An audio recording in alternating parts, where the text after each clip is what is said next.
Chuggalos, welcome to the 232nd edition of the Brew Crew podcast, The Mothership.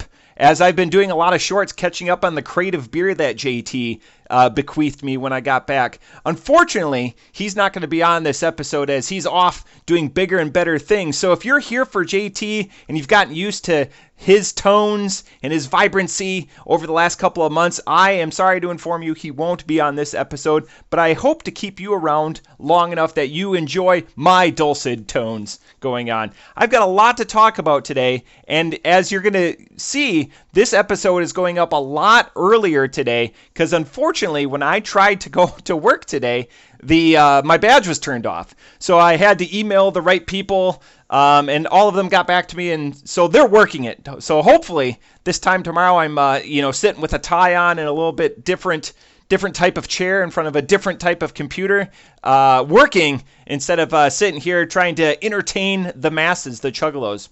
Off the top, I want to say thank you to our new subscribers. I know on my recent trip, I was able to tell people, hey, I did a beer podcast. People I've known for a decade or something. And they were like, oh, really? So I've got them. So thank you, first of all, to Chuggalos Seth. And Chuggalos Seth got turned on by the podcast. So when I'm gone, I'm just going to grab my first beer for the day.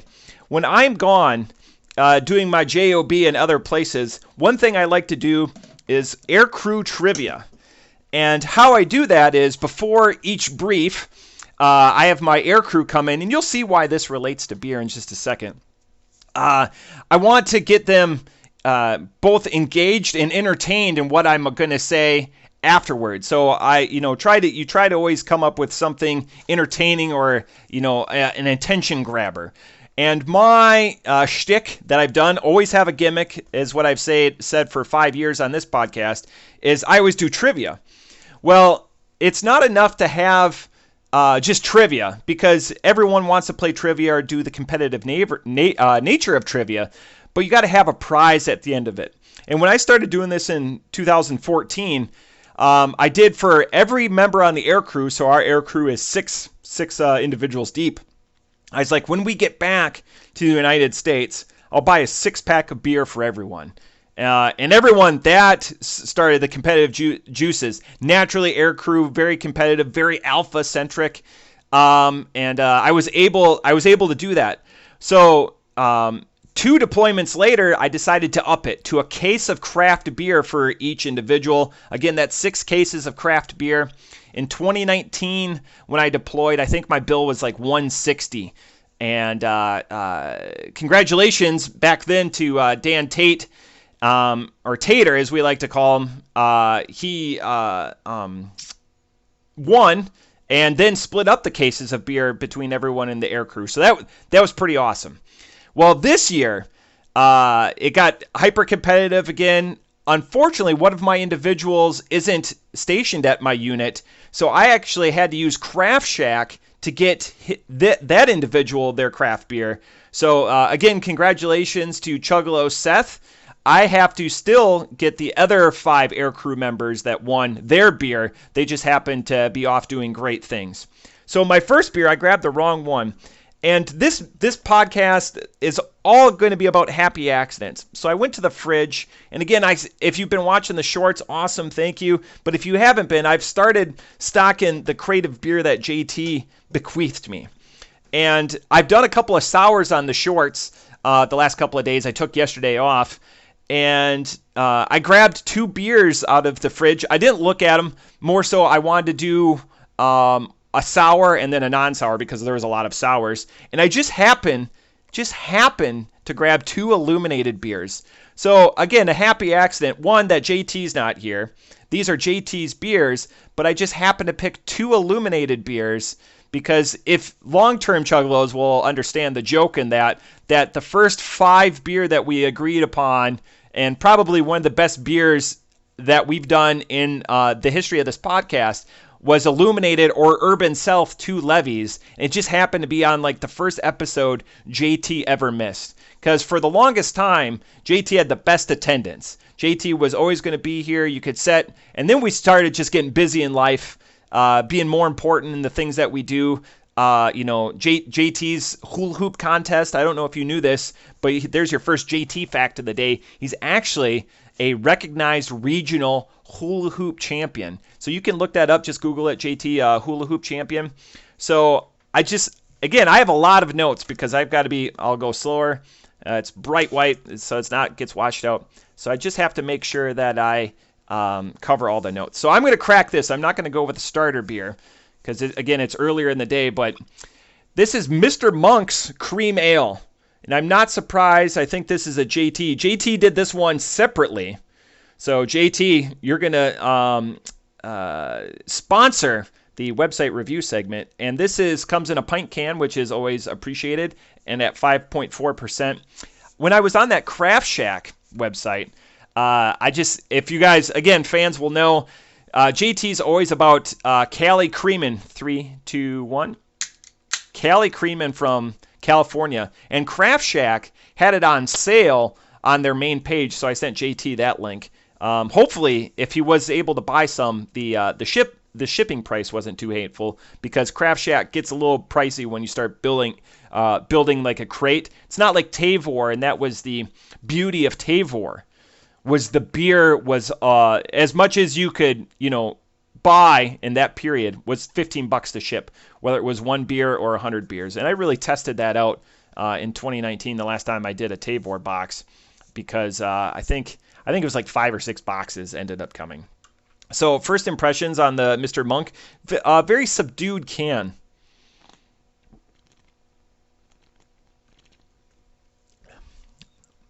Ooh, that is delightful. That's a beer. And again, it's been sours mostly the last couple of days. So, again, the fact that I just randomly selected, again, I looked at the cans enough to realize that they weren't sours. And then just happened to pick out 2 Illuminated beers on a day that JT's not here. It's just an amazing coincidence and happenstance. I have... As a segue, I'm crossing off this stuff while I ruminate on this beer. I have something I want to pose to the Chuggalos. I have a friend that we introduced Untapped to, and he just joined the drinking culture, if you will, or drinking craft beer culture. And he's really excited.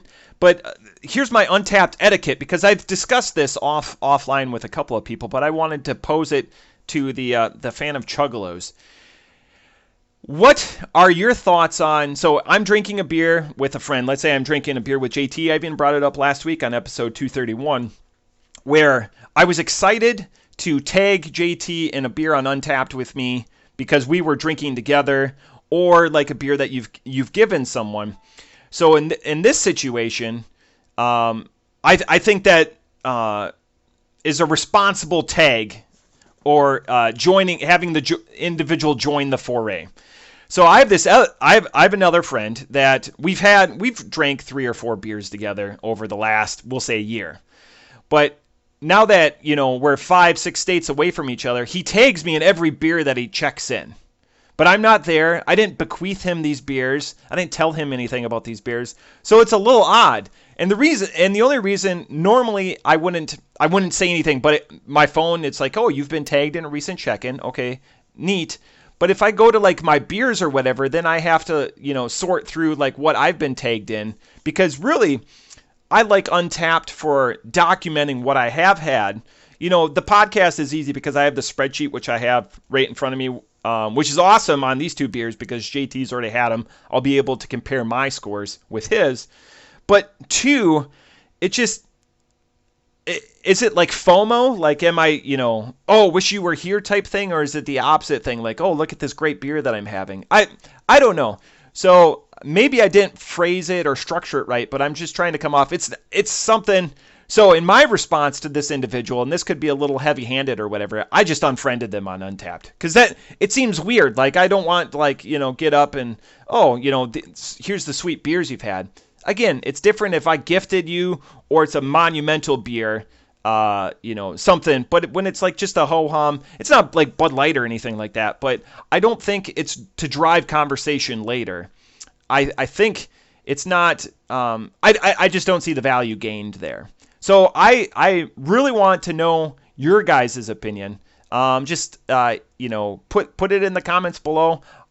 That's one of my goals is I want to get better at responding to that. I know producer / Chuggalos Stev has been responding to a couple of messages. And I know Chuggalo mom, JT's mom, actually said welcome home in one of the messages. So thank you very much. It's good to be back. I do miss doing the mission, but it's been nice being back and having my own things in my own space. My own shower without having to, walk from my room. So like the minor creature comforts, and then obviously the best part is, the girls and hanging out with the wife. Yesterday filled up a bunch of they got home from a trip, filled up a bunch of water balloons. So I was out doing yard work. That's one of my favorite things to do with the kids playing in the background. So I was filling up water balloons with them, and they're just chucking them. It really wasn't that warm, in the mid 70s, but they were just having a hoot, and then it gave the wife an opportunity to sit down and relax a little bit, especially after the long drive. Speaking of monumental beers, and I'm going to put a push pin in that, and I want to talk about Mr. Mean. Again, a 5.4% cream ale.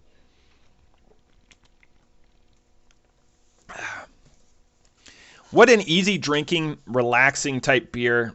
Subtle fruit notes. And what I mean by that is it's not all the hops, or it might be like the sugars or whatever when they cook down the wort. It's really nice to have at before 11 o'clock in the morning.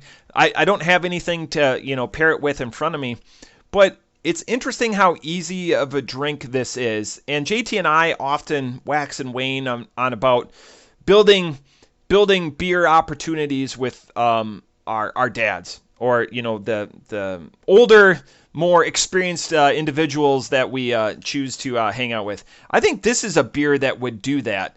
Meaning, it's not too off-putting. It's not a sour. It's not a stout. It's not going to be something that's a significant departure from what these other individuals drink, like your ancient lagers, as we like to call it, or something that's been around. They have their safety beers, a couple of safety beers. I think this one would be, hey pops, pull up the chair, and we'll sit and have a craft beer. But again, it's not like I'm not trying to change their palate. And I think JT would say the same thing, where it's approachable, but then it's a step in the right direction to explore a little bit. I understand, and I'm sure I'll get to that point, when I'm older. You don't want to mess around with exploring. You have your tried and true and the perfect ideals of when you're like, oh, I want this, or I want this experience, or to harken back to days gone by but pleasant days. And drinking those beers, I know a lot of people pontificate on the benefit or the Yingling and the inability to get it everywhere. But, just the fond times, or, sorry, Stacey, same with Miller Lite or Mick Golden Light. I'm just trying to think of, what individuals go to, and it won't matter, they won't deviate. I have a colleague that drinks either Stiegel or Schofferhofer Radlers, like grapefruit Radlers, and he enjoys it, We'll have them at King's Table. King's Table typically keeps two of their taps as, Radlers or grapefruit Radlers. And that Schofferhofer, it doesn't matter. As long as it's there, he doesn't need to see the rest of the menu. He may try a sip or two, but you just want, that same comforting experience. And I think that's what the strength of this, illuminated Mr. Mean cream ale is it could be a return to that experience. Hopefully they brew it all year long. With it being a cream ale, there's not really a season for cream ales. And, at 5.4, it's not too hateful. It's right there. It's going to have a little more caloric intake, something that I like to consider now that, I lost a bunch of weight, made some positive gains when I was gone. But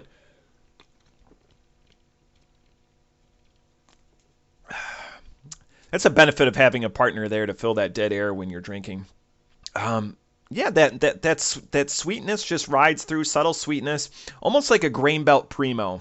And that's something I was able to talk about in the last couple of months with people that are from the Minnesota area, and how that primo, that unintended sweetness. I know it's intended. They've been doing it for 100 plus years, but the fact that it persists, and that's one of the hallmarks of that beer.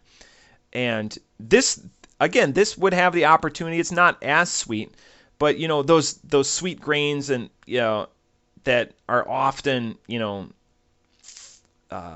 positioned with like a cream ale or like an ale, a lighter ale like that. So this is amazing. But I wanted to bring up, because I was sad about it last week, but now I'm very happy about it. So this last Thursday, I went down to our friends at Barrel House, and Chuggalo, old school Chuggalo Aaron, was like, let's go to Barrel House. And the funny story about that is, I thought he was going to get done with work. So dropped the kids off and went down to his house. And I was like, I'll just have a couple of beers waiting for him, to get home. And so I packed my trusty cooler, my Dogfish Head, such an amazing cooler. And I went down and I had a couple of offerings for him. And something got lost in translation, as it normally does with me, where I project plans. And he's like, I'm at Warped Wing, where are you? And I was like, son of a bitch. Like, I thought he was going to meet me. So anyways, just a couple minute walk, and met him at Warped Wing. It was great. Hadn't seen him, since before Christmas. And he's like, let's go to Barrel House. So we walk over to Barrel House, which is really close down by Warped Wing. And we're greeted. Sarah wasn't there, but Matt was there, and recognizes Aaron, from his doings in downtown Dayton,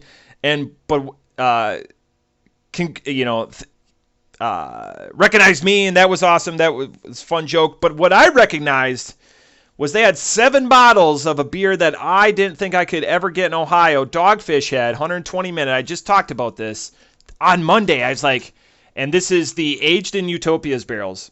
They had 7 bottles left. 7. This one's 17%. Out of the barrel into the bottle, 17% bottled in 2022. They had 7 bottles, and I didn't care. It could have been $100 a bottle. I didn't care. It's just one of those things. So I was like, I'll buy all 7, and Matt, great, bought all 7, and Aaron goes, let's have one right here. So anyways, again, the fact that they can rapid chill everything there was amazing.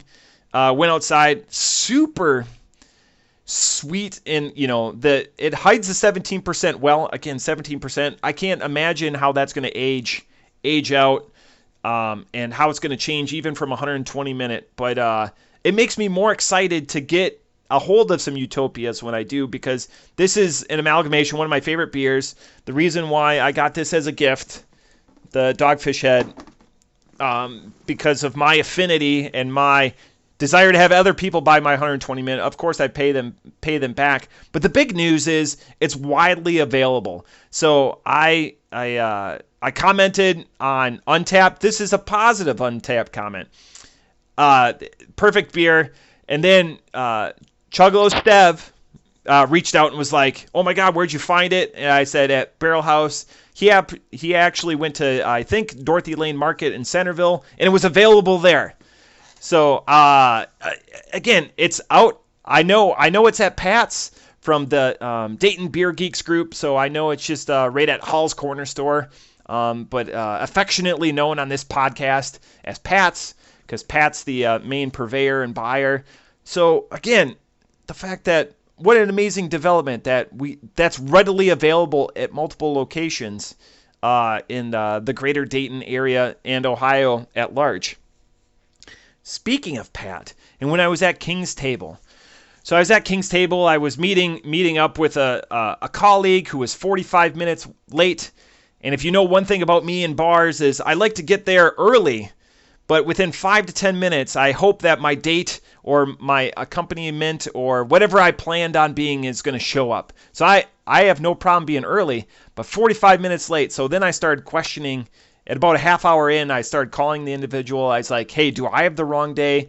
It's plans we made over a month ago. Sure enough, he was just otherwise caught up in the moment that he was in. So we got to laugh about it.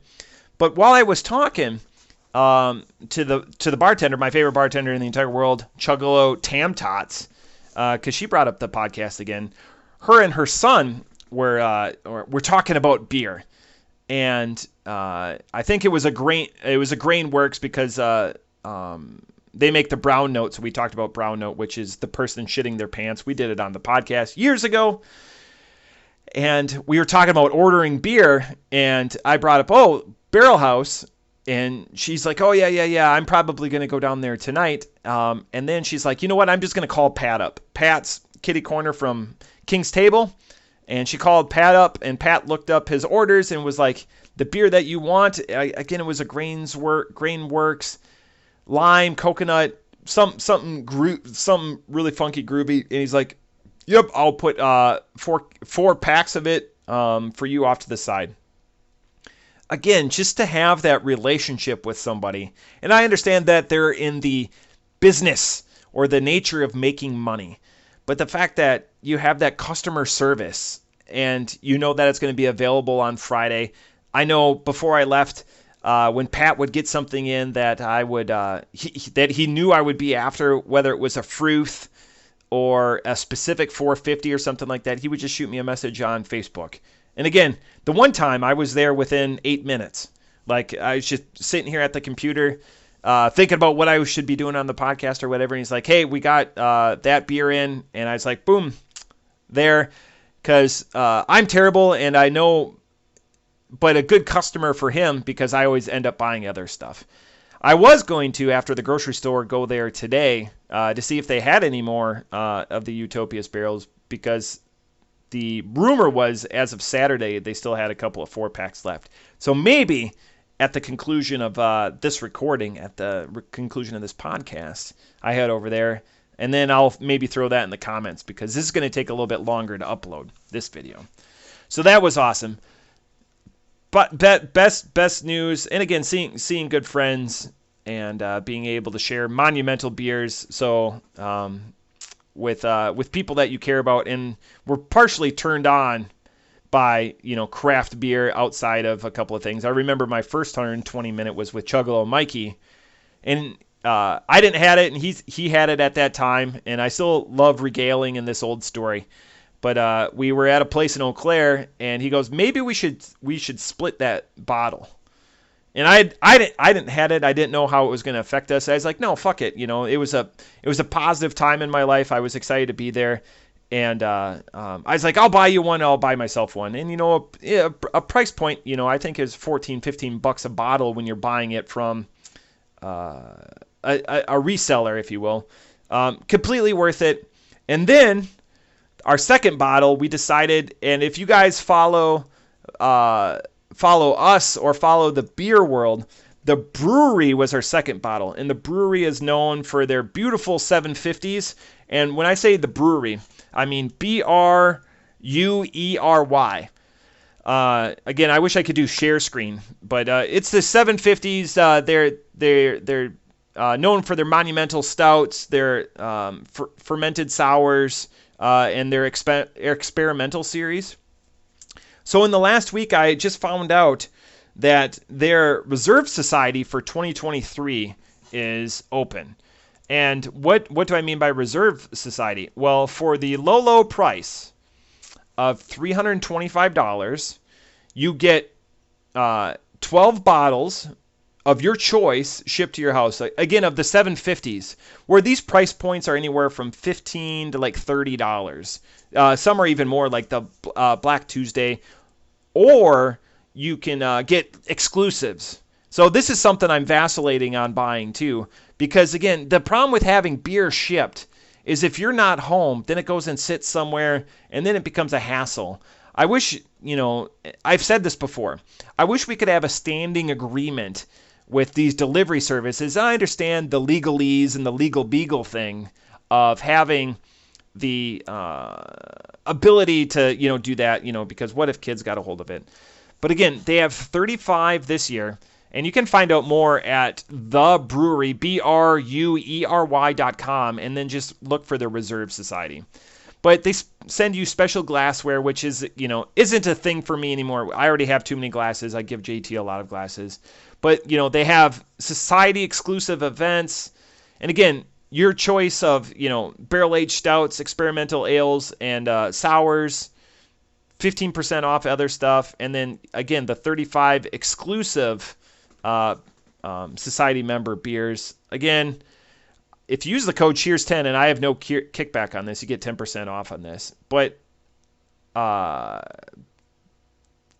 it intrigues me. And they ship to 47 states.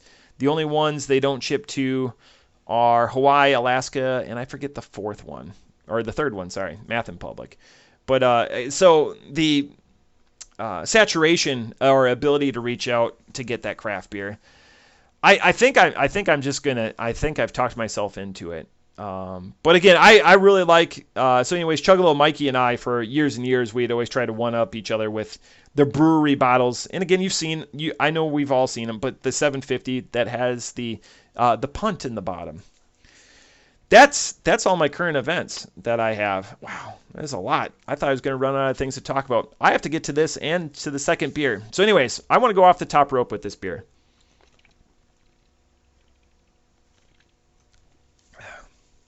I like this beer. I like this beer for what it is. It doesn't have to be mind-blowing, but for this beer, off the top rope, this is a 3.5. I like that the opportunity, and I think about taking a beer like this and gifting it or having it available when I'm hosting somebody that may not be a craft beer aficionado, that just wants a Miller Lite or Mick Golden Light or a Spotted Cow or a Peroni. And we know all who you are, Mr. Peroni. But this is the beer I could offer up, and I don't think it would be too off-putting. I'm just trying to find JT's score to when I say my score. So I did have it up earlier. Son of a gun.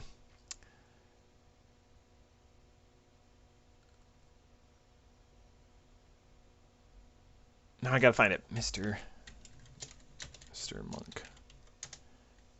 All right, JT gave it a 3.75, so I'm right there. I was staring right at with a 3.5. And again, he's the cream ale aficionado, so that works for him. And it works for me that I'm pretty copacetic with that.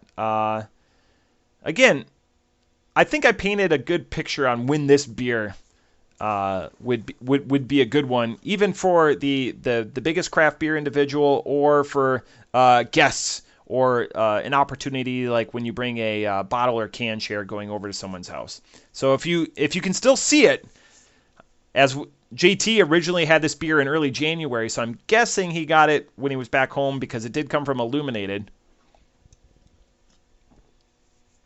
Wow, that's a good beer. My second beer, I left the bigger one for the second half because I did look at it a little bit afterwards after I made the happy coincidence. This is Illuminated Brew Works War on Christmas, which we're now in May, if you want it. White Peanut Brittle Stout. She's an 11%. Holy buckets. It's got a paragraph, so I just want to say this paragraph, and then I want to talk about the website. Things change, the center will not hold, and IBW is no exception. We've updated our annual favorite, War on Christmas, to celebrate yet another holiday favorite, Peanut Brittle. Peanut Brittle, I think, is polarizing. I like Peanut Brittle. I don't like that it gets stuck in my teeth. We've got, and then you're like this the whole time. We've got the same white stout base we've always used. Now we've added peanut and toffee with a kiss of marshmallow. Too much marshmallows up there with coconut and stuff. It needs to. I know I said that, and I had a marshmallow beer here on a short. To bring you a new holiday adventure in a can to help deal with your family for one more year. you guys got to get better family. I mean, it's just, I understand, sometimes, but sometimes the beauty is in the, if everything is perfect, then you wonder what's going on. 3, 2, 1, already opened it. You probably heard.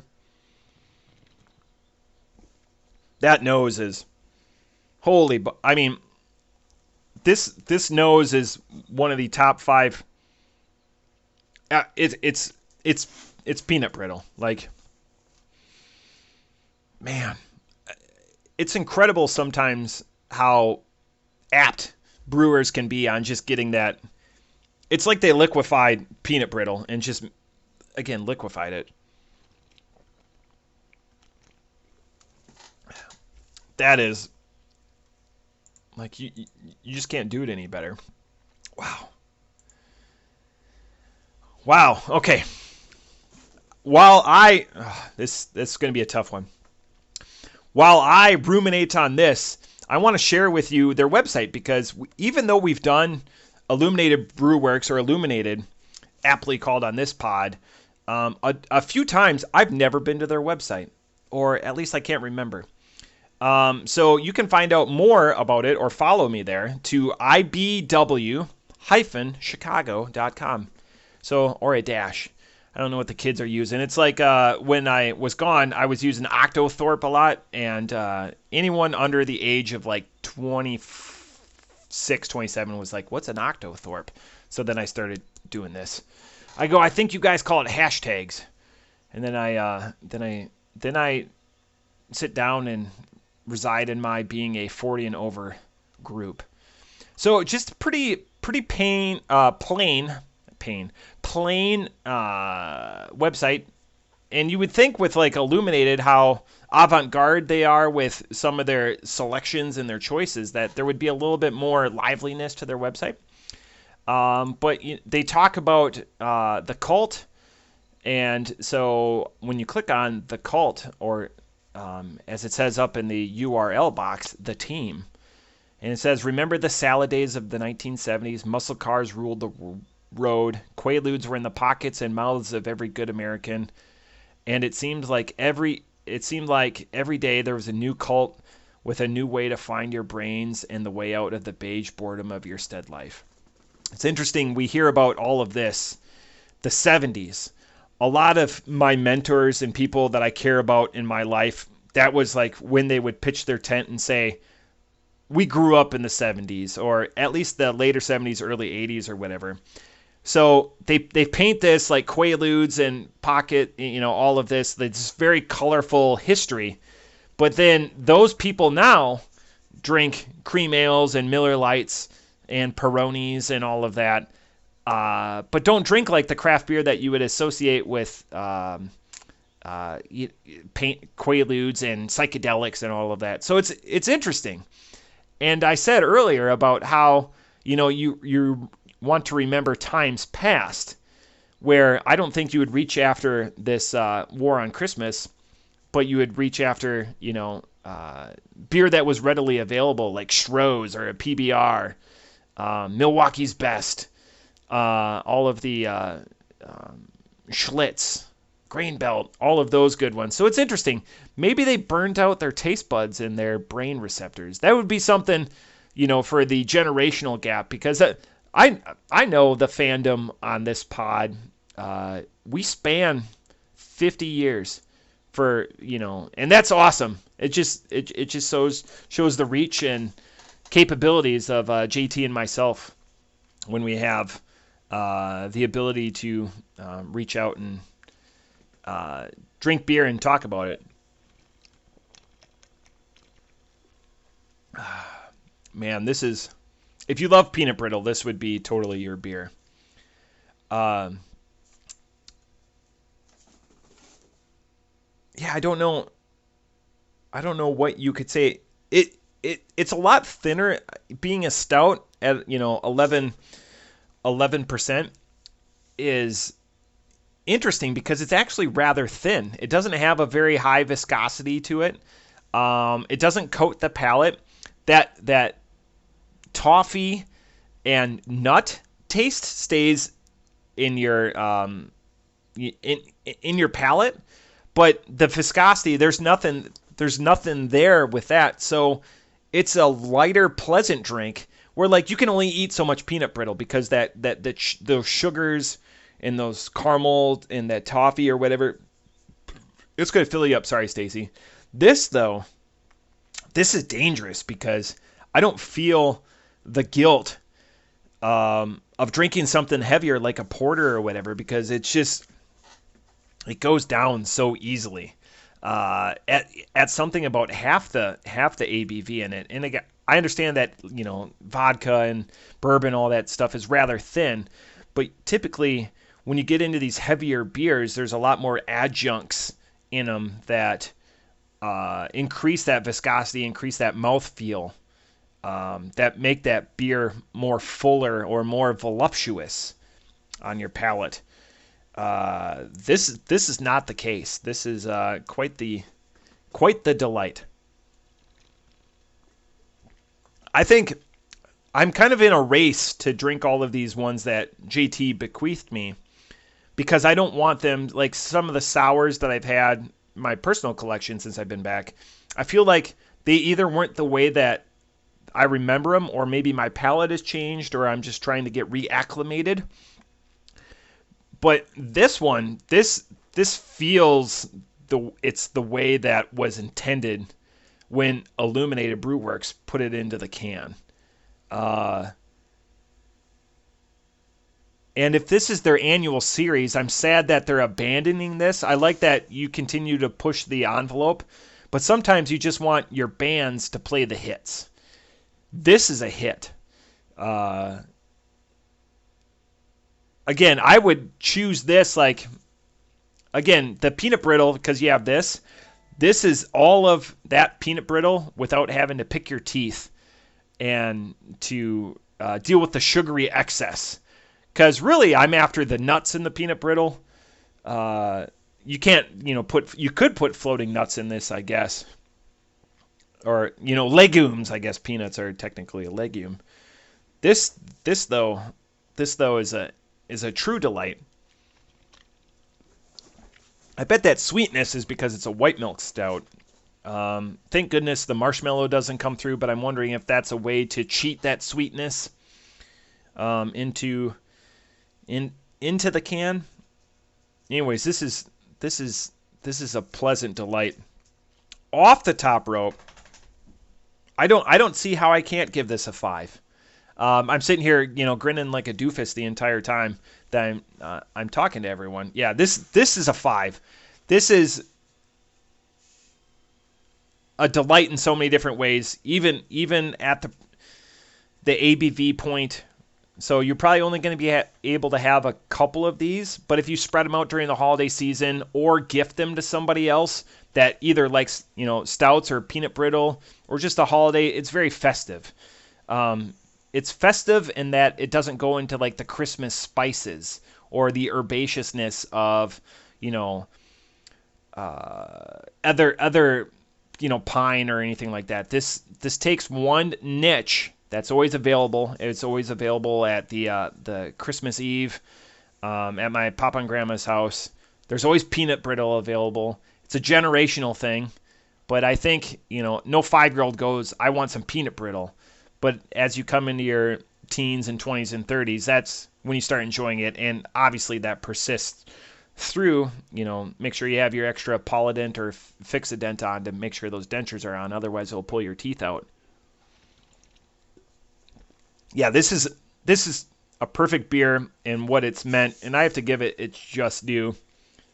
Unfortunately, that's the bad thing. You're not going to be able to find these anymore. I don't think, but look at that refocus. War on Christmas.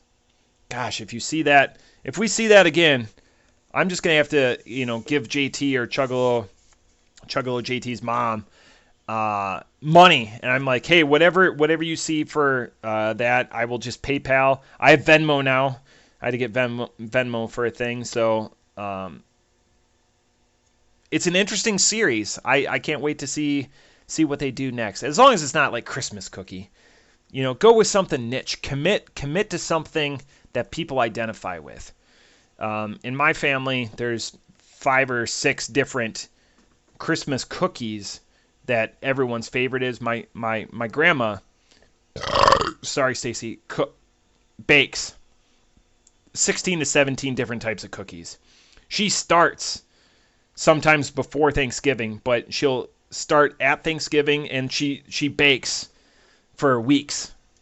And then, cooncockles and sunbuckles and all of this. And my mom did the same thing for the longest time. And if it wasn't that, it was pear bread. So those are some of the hallmarks of Christmas baking. A pear bread. That's a little more niche. A lot of people aren't used to or familiar with pear bread, but that would be a beer that I would purchase. But anyways, hopefully a little shorter, a little condensed episode, but I feel like I covered a lot there.